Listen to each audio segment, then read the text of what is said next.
Ang SMDC GMA Kamuning Footbridge ay tumutukoy sa makabagong tawiran ng mga pedestrian na itinatayo sa lungsod Quezon.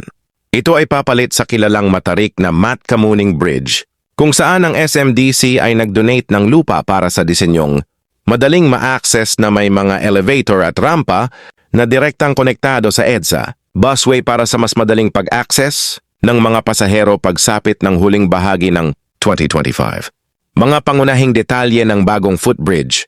Pangalan, opisyal na tinatawag na Scout Borromeo Nae South Road Footbridge, karaniwang kilala bilang bagong Kamuning Footbridge. Lokasyon, tumatawid sa EDSA malapit sa GMA Kamuning MRT3 Station na nag-uugnay sa Scout Borromeo Saint at Naya South Road. Mga tampok, may kasamang mga elevator, sakop na hagdan, lift para sa mga digulong, at direktang access sa concourse ng EDSA busway para sa mas mahusay na pag-access, lalo na para sa mga PWD at matatanda. Papalitan, ang lumang matayog na Mat Kamuning Footbridge na binatikos dahil sa kahirapan sa pag-akyat. Tungkulin ng SMDC, ang SM Development Corporation, SMDC, ay nag-donate ng lupa para sa mga landing ng bagong istruktura na ginagawa itong mas inklusibo. Katayuan ng proyekto. Bahagi ito ng mga pagsisikap ng Department of Transportation, DOTR, na pagbutihin ng mga pasilidad ng mga pasahero at ang bagong tulay ay nakatakdang mabuksan sa Disyembre 2025.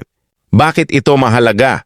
Ang proyektong ito ay nagbabago sa isang simbolo ng hindi magandang pag-access, Mat Kamuning, patungo sa isang makabago, maginhawa at ligtas na tawiran na naaayon sa pambansang mga pagsisikap na gawing mas madaling gamitin ang pampublikong transportasyon. Gusto mo bang malaman pa kung may mga espesyal na hakbang para sa kaligtasan ng mga pedestrian sa bagong tulay? O kung may kaugnay na proyekto pa ng DOTR sa lungsod Quezon? Sinimulan ko to, walang naniniwala sa paligid ko. Ano?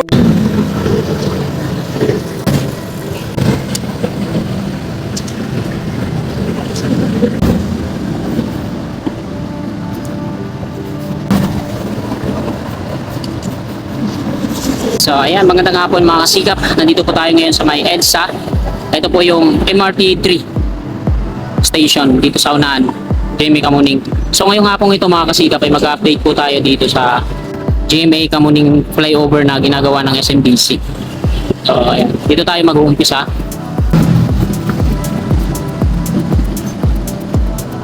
So ito mga kasikap yung i-demolish pag operational na yung nandun sa dulo.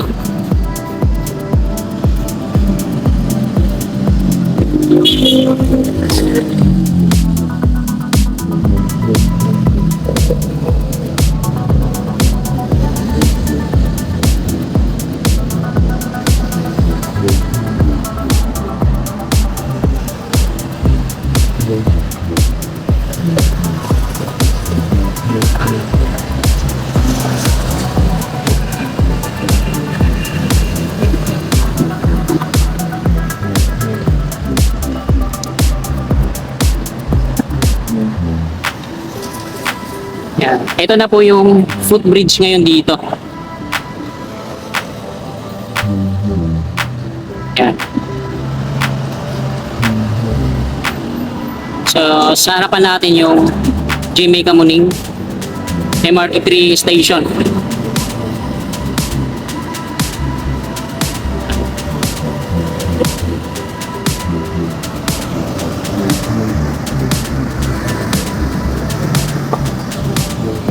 So ito po yung GMA Kamuning station ng MRT3. Sa una naman natin yung flyover. Patungo po yan ng MOA, Pasay.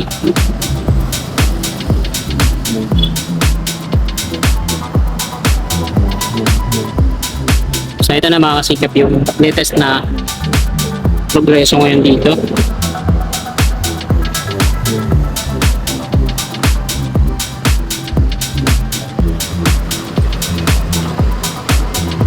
So kung mapapansin natin dito mga kasikap, ito no, meron ng mga steel frame structure para sa bridge. Ito mga steel girders. Ito yung sa kanan natin, ito yung SMDC building. So dyan pala nakakunik yan.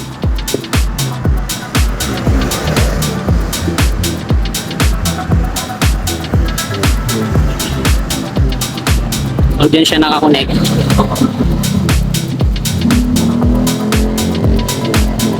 Tatawid dito.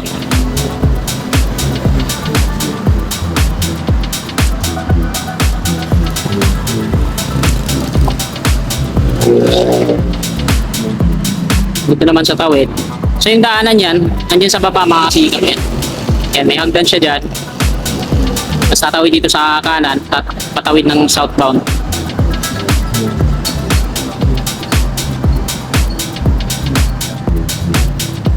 Ayan yung gagawing elevator, yung structure niya. So may hagdan na yan dito. Hanggang dito po yung babaan yan. So, pakita ko naman sa inyo yung DPWH na nasunog. Ayan, yung daanan doon sa unahan, no? Ayan yung building na yun.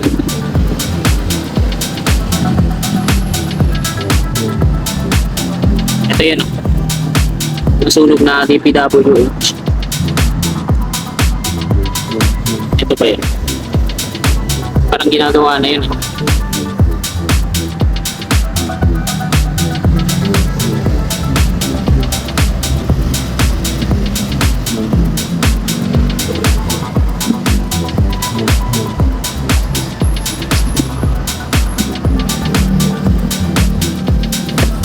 Parang doon yun. Ayan. Ayan, natago dyan na yan. Ayan yung sa DPWH.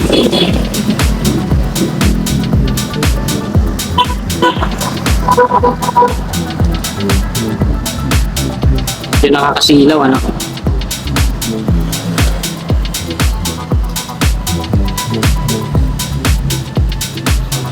Ganun tayo.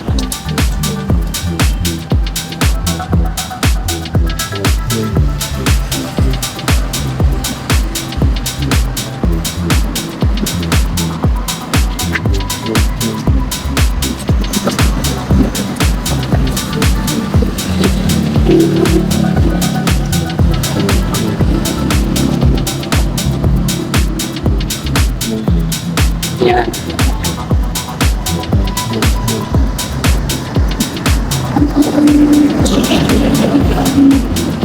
Parang sa SM North Edsa din to. So, hanggang dyan.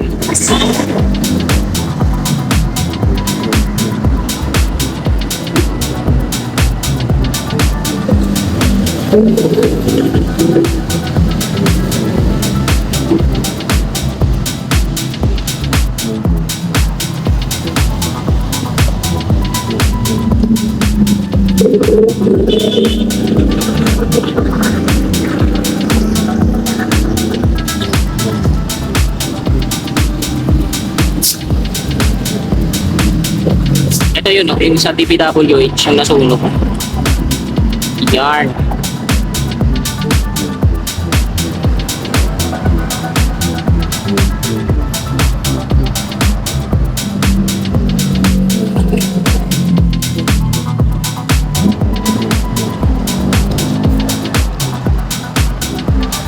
Ito yung GMA Studio, no?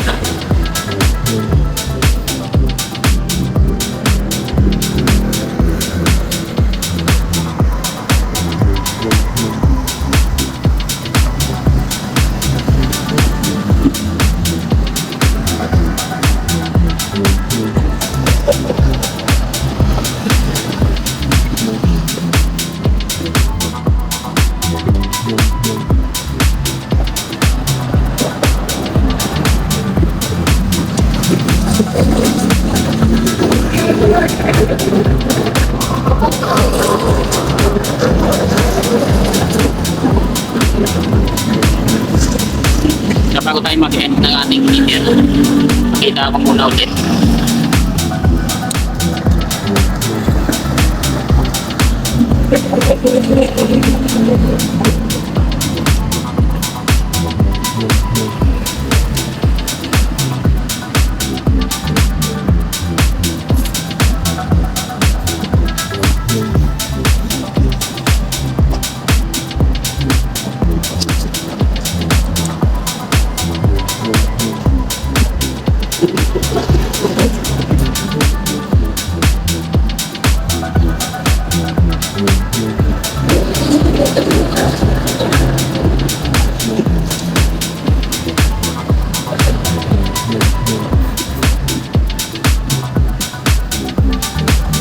Ayan. Patungo naman to dito sa may Quezon Avenue.